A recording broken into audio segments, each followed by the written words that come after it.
The year was 2347, and humanity had finally found a fragile peace with the stars. For centuries, Earth had been on edge, locked in conflicts with alien species that saw humans as either pests or prizes. Among these alien races stood the Krylosian Empire, a civilization feared across the galaxy for their mastery of advanced technology. Their most terrifying invention was the Hydro-class weapon, a device capable of manipulating water at a molecular level. Entire planets had been wiped out by these weapons, their oceans turned into crushing tidal waves or evaporated into nothingness. Stories of Hydro-class devastation were whispered among human colonies, tales of worlds reduced to barren wastelands.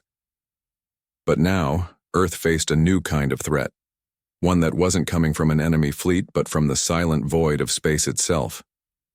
A derelict Krylosian warship had drifted into Sol System, its engines dead and its hull scarred from battles long past.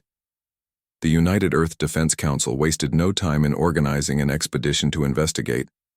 Captain Daniel Hayes was chosen to lead the mission aboard the starship Aegis. He was a man known for his calm demeanor and sharp instincts, qualities that made him well suited for high-stakes missions like this one.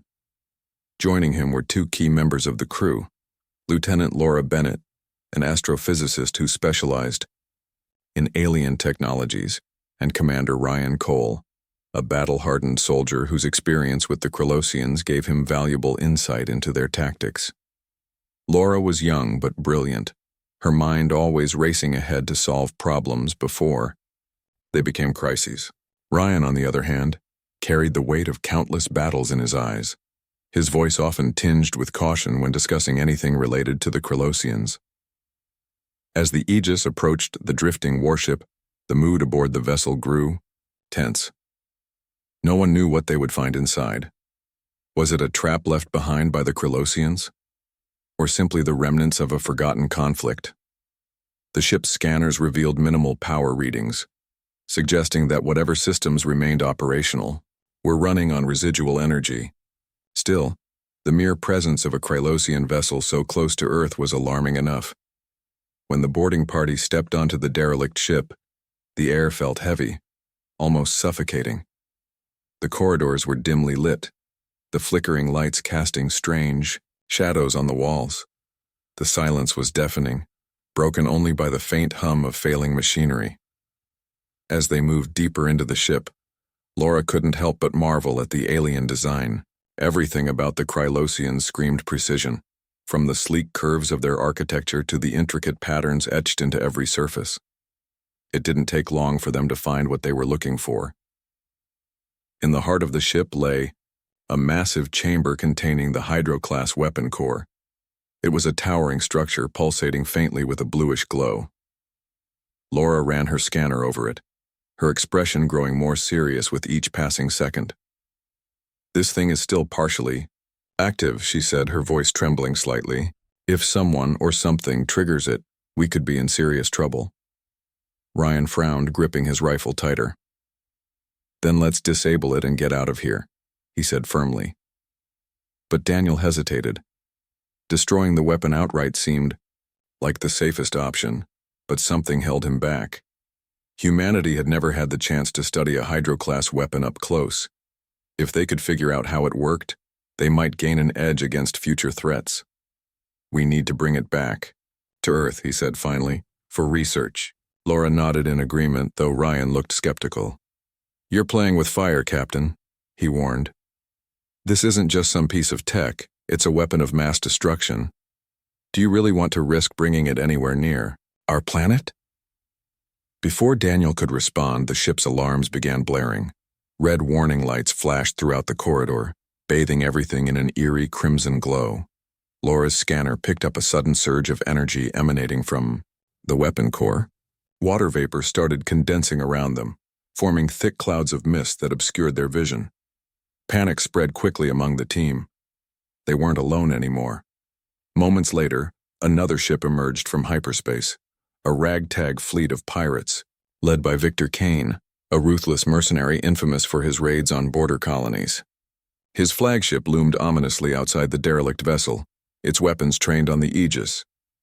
Victor's voice crackled over the comms, cold and menacing. "Hand over the weapon. or I'll blow your little science project to pieces." Daniel clenched his jaw, knowing they were outgunned.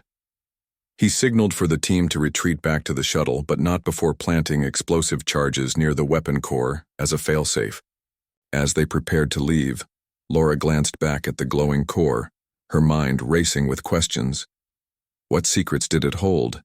And what horrors awaited them if Victor got his hands on it?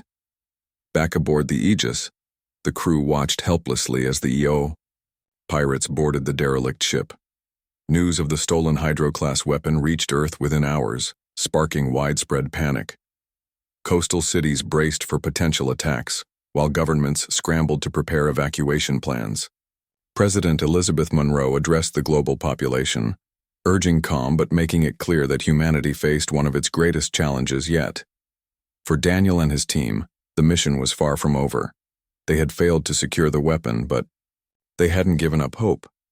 Somewhere in the data Laura had managed to download from the derelict ship lay the key to stopping Victor, and perhaps even turning the tide in humanity's favor. But time was running out, and the stakes had never been higher. The pirates wasted no time securing the Hydro-class weapon aboard the derelict Krylosian ship. Victor Kane, their leader, was a tall man with sharp features and an even sharper temper. His reputation for cruelty preceded him, and his crew followed. His orders without question. As they worked to stabilize the weapon's core, Victor paced the chamber where it stood, his boots echoing against the metal floor. The faint blue glow of the device illuminated his face, casting shadows that made him look almost inhuman. Back on the Aegis, Captain Daniel Hayes and his team regrouped in the briefing room. The mood was grim. They had failed to stop the pirates from taking the weapon, and now Earth faced an unpredictable threat. Laura Bennett sat at the table, reviewing the data she had salvaged from the derelict ship. Her fingers flew across the keyboard as she tried to make sense of the alien technology. "There's something we're missing," she muttered under her breath. "This weapon isn't just dangerous, it's unstable." Commander Ryan Cole leaned forward, his arms crossed tightly over his chest. "Unstable how?" he asked, his voice low and tense. Laura hesitated before answering. "It feeds off ambient moisture. If it gets close enough to a planet with water, like Earth, it could amplify its power exponentially. We're talking about floods, tsunamis, maybe even atmospheric collapse." Daniel's jaw tightened.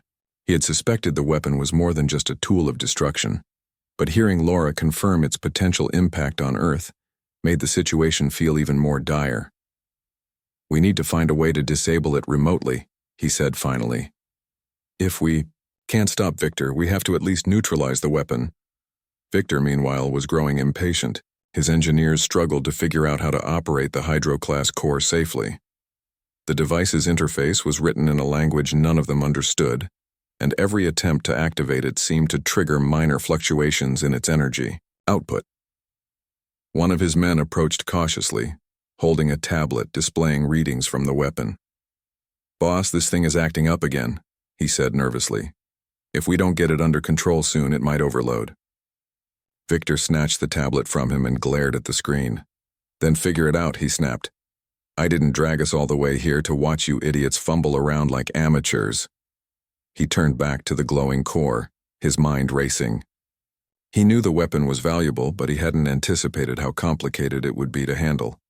Still, failure wasn't an option, not when there were entire planets willing to pay top dollar for such a prize.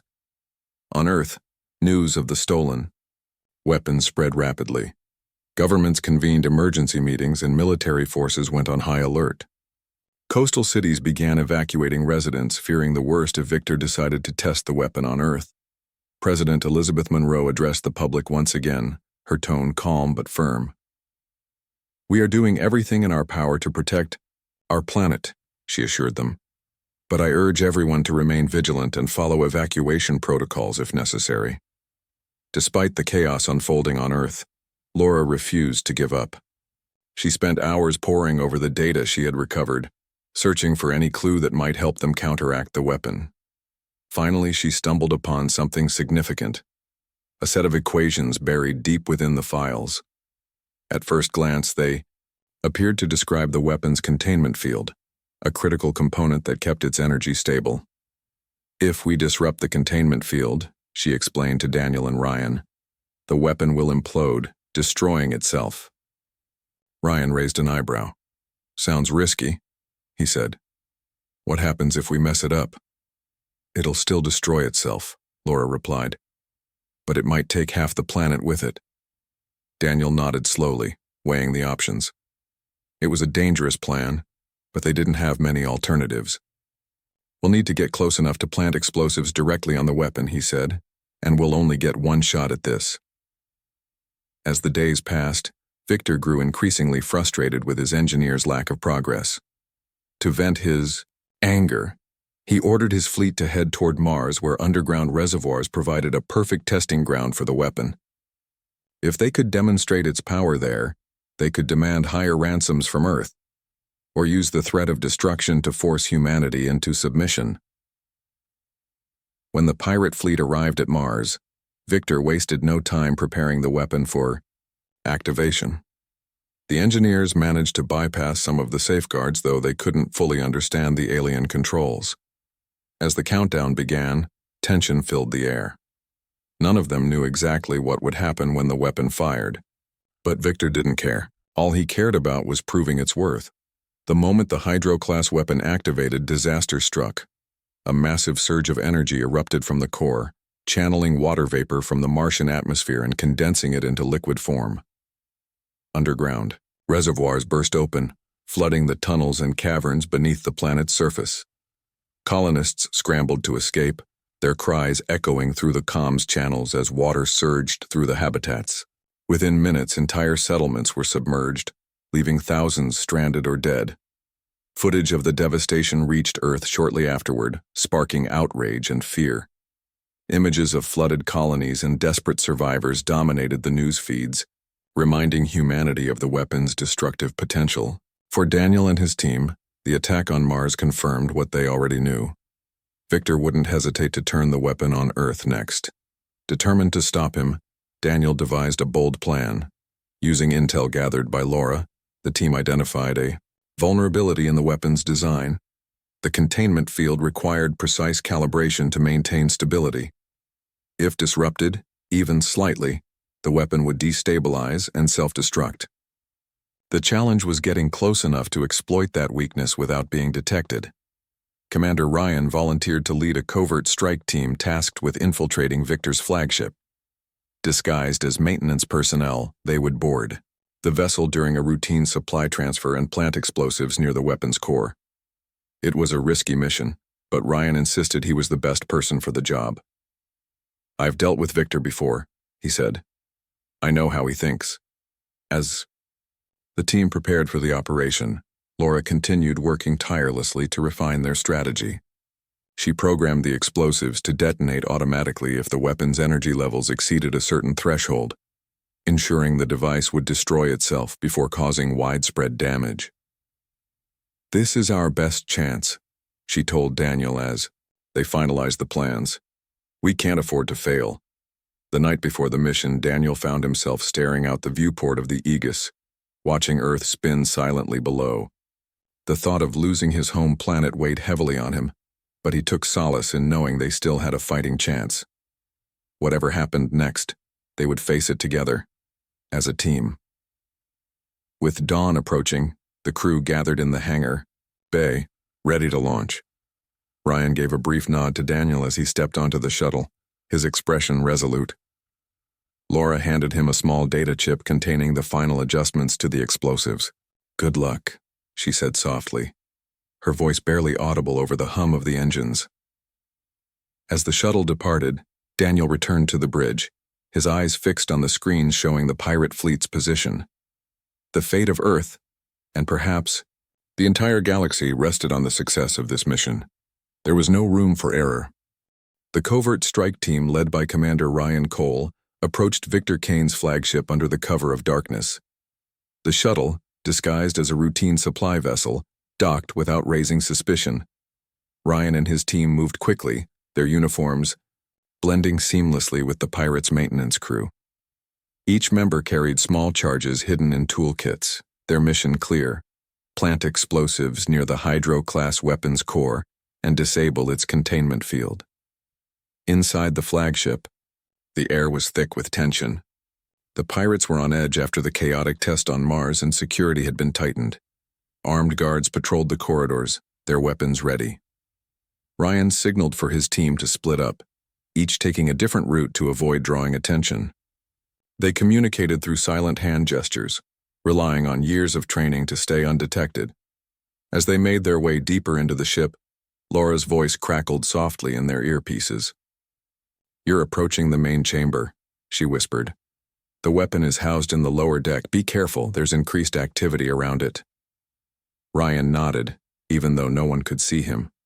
He motioned for his team to follow him down a narrow staircase leading to the lower levels. The closer they got to the weapon, the more oppressive the atmosphere became. The faint hum of the Hydro-class core grew louder, vibrating through the walls and floor. Water vapor condensed in the air, creating a thin mist that clung to their skin and made visibility difficult. When they reached the chamber, they found it heavily guarded. 2 pirates stood watch outside the reinforced doors, their rifles slung across their chests. Ryan crouched behind a stack of crates, studying the situation. He turned to his team and pointed to a ventilation shaft above them. It was risky, but it might be their only way in. One by two, the team climbed into the shaft, moving silently along its narrow length. The metal groaned faintly under their weight, but the sound was drowned out by the constant hum of the weapon. When they reached the opening above the chamber, Ryan peered through the grate. Below them, the Hydro-class core pulsed with an eerie blue light, its surface shimmering like liquid glass. Engineers worked frantically around it, making adjustments to its controls. Ryan signaled for his team to wait while he assessed the layout. The containment field generators were located at the base of the core, protected by a series of panels. If they could plant the explosives there, they could destabilize the weapon's energy output and trigger its self-destruction. But getting close enough would require precise timing and flawless execution. "Laura, we're in position," Ryan whispered into his comms. "How much time do we have?" "Not much," Laura replied. "The weapon's energy levels are fluctuating. If it overloads, it could destroy the entire ship and everything nearby." Ryan clenched his jaw. "Understood. We'll move fast," he gave the signal, and the team dropped silently into the chamber. Using smoke grenades to create a diversion, they slipped past the distracted engineers and headed straight for the containment field generators. Ryan worked quickly, attaching the explosives to the panels while his teammates kept watch. Every second felt like an eternity, the sound of their breathing echoing in their ears. Just as Ryan finished setting the charges, one of the engineers noticed them. "Hey, what are you doing?" the man shouted, reaching for his sidearm. Ryan reacted instantly, tackling the engineer before he could raise the alarm. A brief scuffle ensued, ending when Ryan knocked the man unconscious with a swift blow to the head. But the commotion drew the attention of the other engineers, who began shouting and pointing toward the intruders. "We've been made!" Ryan barked into his comms. "Fall back!" The team scrambled to retreat, dodging laser fire as the pirates closed in. Explosions rocked the chamber as the engineers tried to disable the charges, but Ryan's team had already triggered the timers. With only minutes to spare, they sprinted toward the exit, their hearts pounding in their chests. As they reached the corridor, Victor Kane appeared, blocking their path. His cold eyes locked onto Ryan, recognition flashing across his face. "You, again," Victor growled, pulling out a pistol. "I should have known you'd try something stupid." Ryan didn't hesitate. He lunged forward, tackling Victor to the ground. The 2 men grappled fiercely, trading blows as the seconds ticked away. Victor was strong, but Ryan's desperation gave him the edge. With a final burst of strength, Ryan slammed Victor's head against the wall, knocking him out cold. "Move!" Ryan shouted to his team, grabbing the unconscious pirate leader and dragging him along as a hostage. They barely made it to the shuttle before the first explosion tore through the flagship. The shockwave rocked the vessel, sending debris flying in all directions. Back aboard the Aegis, Daniel watched anxiously as the pirate fleet erupted into chaos. The flagship listed dangerously, its hull breached in multiple places. Flames licked at its exterior as secondary explosions ripped through its interior. On the bridge, cheers erupted among the crew, but Daniel remained focused. He turned to Laura, who was monitoring the weapon's status. "Did it work?" he asked. Laura stared at her screen, her expression unreadable. "The containment field has collapsed," she said finally. "But the weapon's still active. It's going critical." Daniel's heart sank. "How long do we have?" "Minutes," Laura replied. "Maybe less." Without hesitation, Daniel ordered the Aegis to retreat, putting as much distance between them and the flagship as possible. As they jumped to hyperspace, a massive blast lit up the void behind them. The Hydro-class weapon imploded, consuming the flagship and several nearby ships in a blinding flash of light. For a moment, silence filled the bridge. Then slowly, reality set in. They had done it. Against all odds, they had stopped Victor and destroyed the weapon before it could reach Earth. Ryan and his team returned to the Aegis battered but alive. Despite their injuries, there was a sense of relief among them. They had faced impossible odds and emerged victorious, but the cost of their success weighed heavily on everyone. As the Aegis headed back toward Earth, Laura sat in the lab, reviewing the data they had salvaged from the derelict ship. She couldn't shake the feeling that there was more to the Hydro-class weapon than met the eye.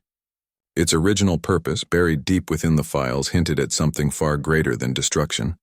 Terraforming, renewal, hope. She brought her findings to Daniel, who listened intently. "If we can harness this technology," Laura said, "we could change the future, not just for Earth, but for every barren world out there." Daniel nodded thoughtfully.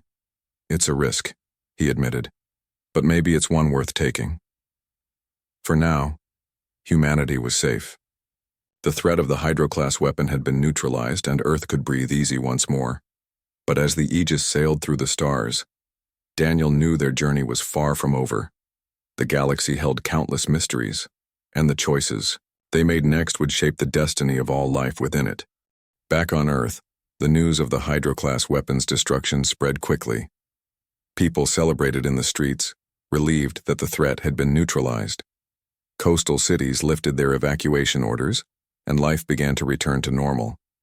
But for Daniel Hayes and his crew aboard the Aegis wing, there was little time to rest.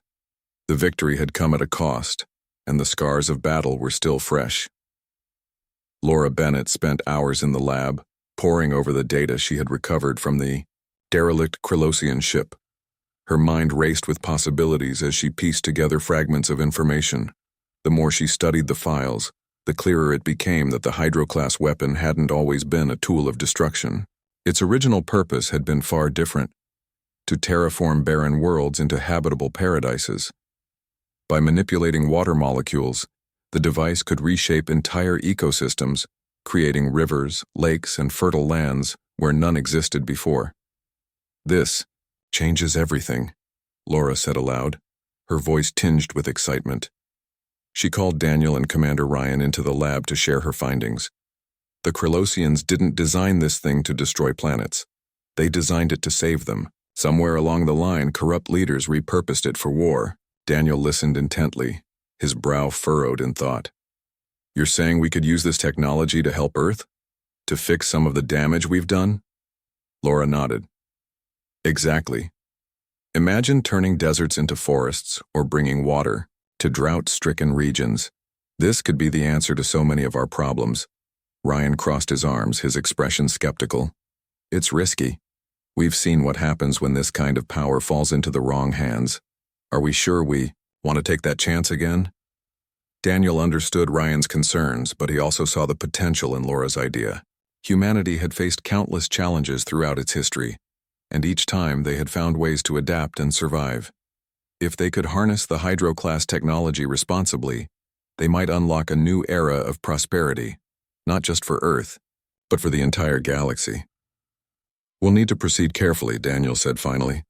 "If we can figure out how to control it, we could change the future. But we can't afford another mistake." With renewed purpose, the team set to work analyzing the data. Laura focused on decoding the alien algorithms, while engineers aboard the Aegis began designing prototypes based on her research. It was slow, painstaking work, but the promise of what they might achieve kept them going. Meanwhile, President Elizabeth Monroe addressed the United Earth Defense Council, urging caution as discussions about the recovered technology began. "We cannot allow this discovery to fall into the wrong hands again," she warned. "Strict oversight will be required to ensure it is used only for peaceful purposes." Her words resonated with Daniel and his crew.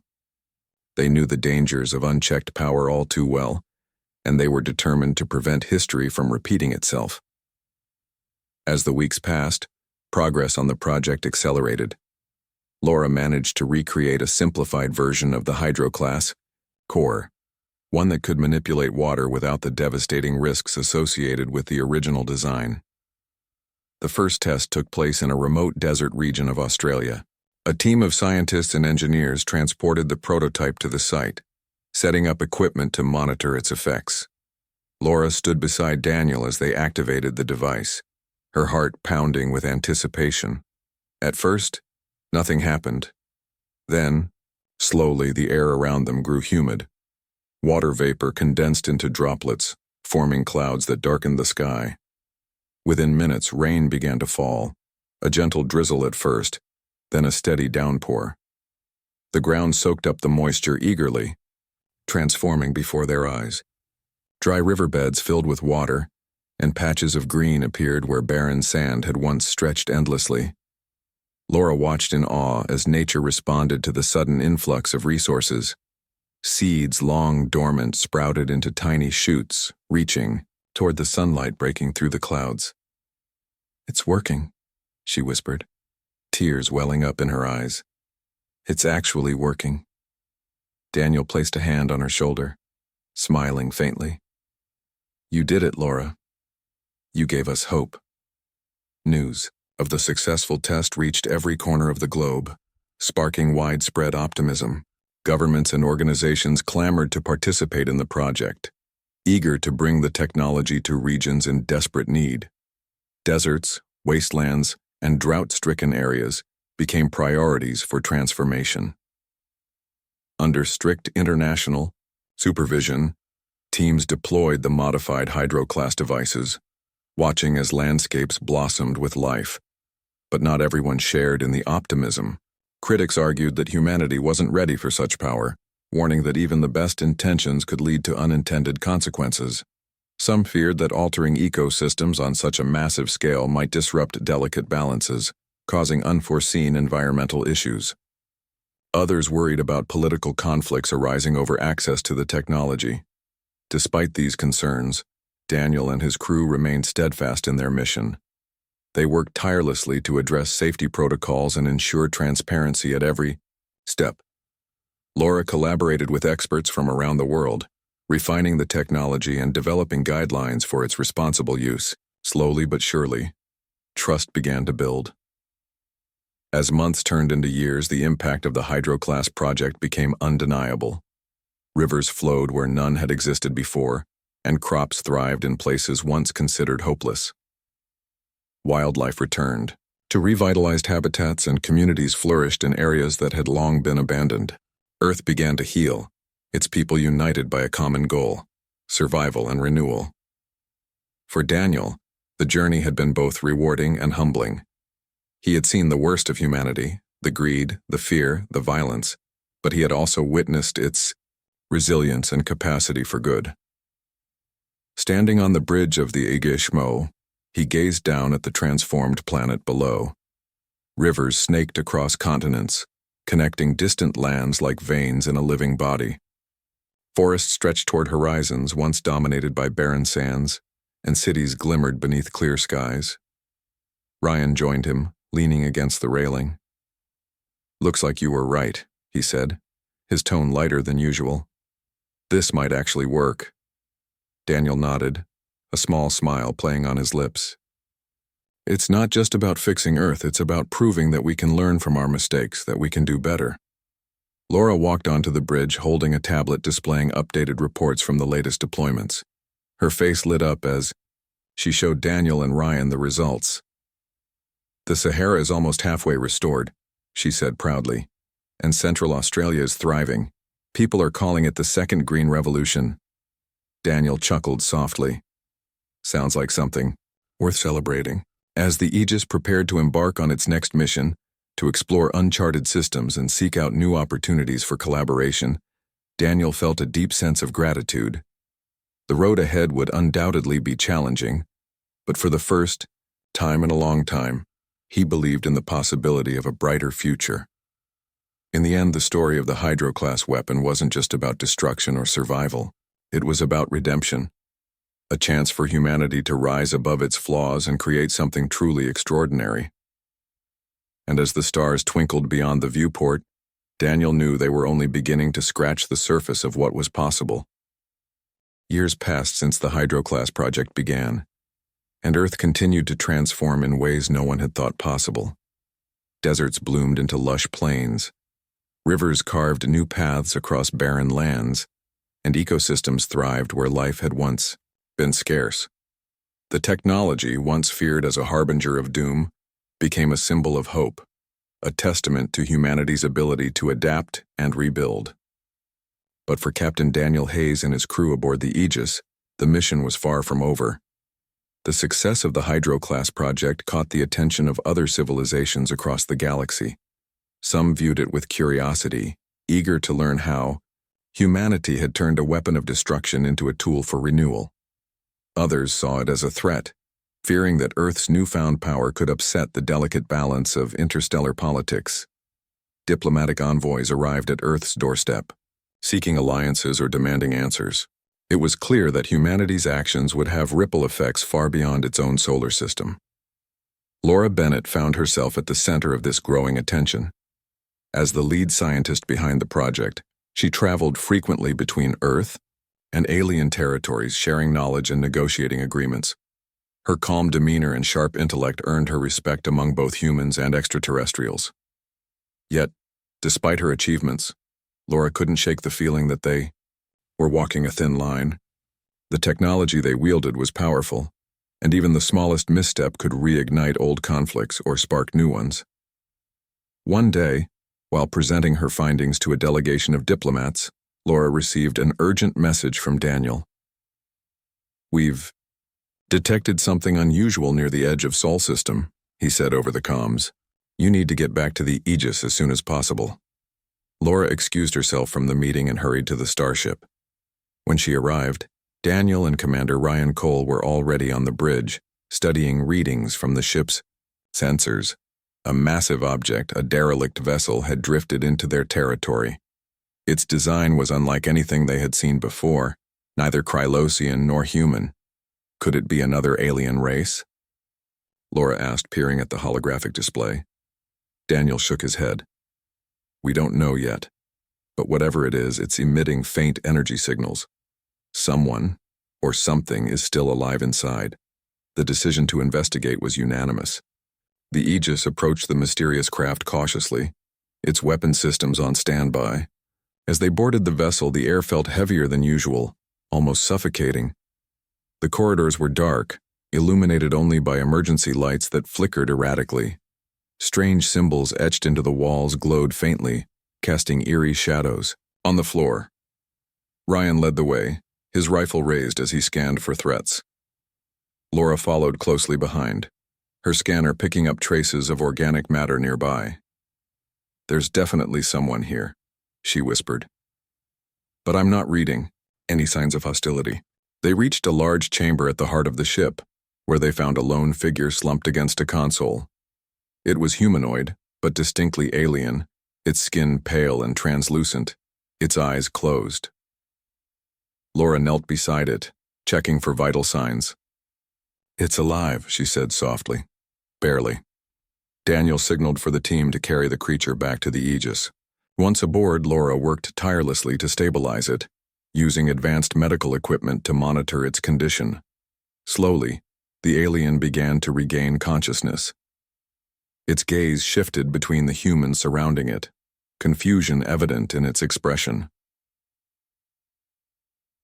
Through trial and error, Laura managed to establish basic communication.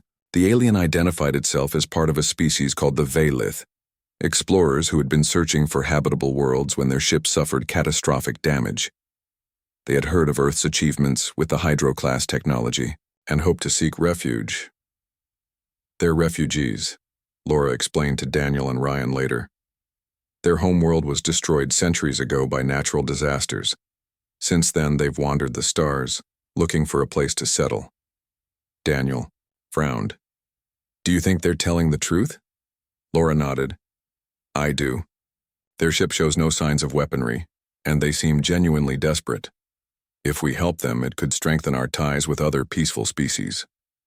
After much deliberation, the United Earth Defense Council agreed to offer asylum to the Valith. In exchange, the aliens shared valuable knowledge about uncharted regions of the galaxy, including planets rich in resources and others teeming with potential for terraforming. The partnership marked a turning point in humanity's role within the galactic community. It was no longer just a participant, but a leader in shaping the future. As months turned into years, Earth flourished under the combined efforts of humans and their new allies. The Hydro-class technology continued to evolve, becoming more efficient and versatile. Laura spearheaded initiatives to adapt it for space exploration, using it to create sustainable habitats on distant moons and asteroids. These outposts served as stepping stones for further ventures into the unknown. Commander Ryan Cole, now retired from active duty, dedicated himself to training younger generations of soldiers and engineers. His experiences during the pirate conflict had taught him the importance of preparation and vigilance. He often visited schools and academies, sharing stories of courage and resilience to inspire the next wave of leaders. For Daniel, the journey had come full circle. From facing the terror of the Hydro-class weapon to witnessing its transformation into a force for good, he had seen humanity rise above its fears and limitations. On quiet nights, he stood on the observation deck of the Aegis, gazing at the stars. Each twinkle reminded him of the infinite possibilities waiting to be discovered. One evening, Laura joined him, holding a tablet displaying updates from ongoing projects. "The Valith are settling in well," she said. "Their contributions have already made a difference, and the latest terraforming missions are exceeding expectations." Daniel smiled faintly. "It's strange, isn't it? Not so long ago we were fighting just to survive. Now we're building something bigger than ourselves." Laura nodded. "We've come a long way, but there's still so much to do. So many worlds out there that need help." Daniel glanced at her, his expression thoughtful. "And we'll keep going one step at a time. That's what exploration is all about." As the Aegis prepared for its next voyage, the crew gathered on the bridge, ready to face whatever lay ahead. The galaxy was vast and unpredictable, filled with challenges and opportunities alike. But for the first time in history, humanity wasn't alone. Together with their allies, they stood poised to shape a brighter future, not just for themselves, but for all life among the stars. And as the engines roared to life, propelling the ship toward the horizon, Daniel knew that the story of Earth and its people was only beginning. Whatever trials awaited them, they would face them with courage, determination, and hope. For in the end, it wasn't just about survival. It was about creating a legacy worth remembering.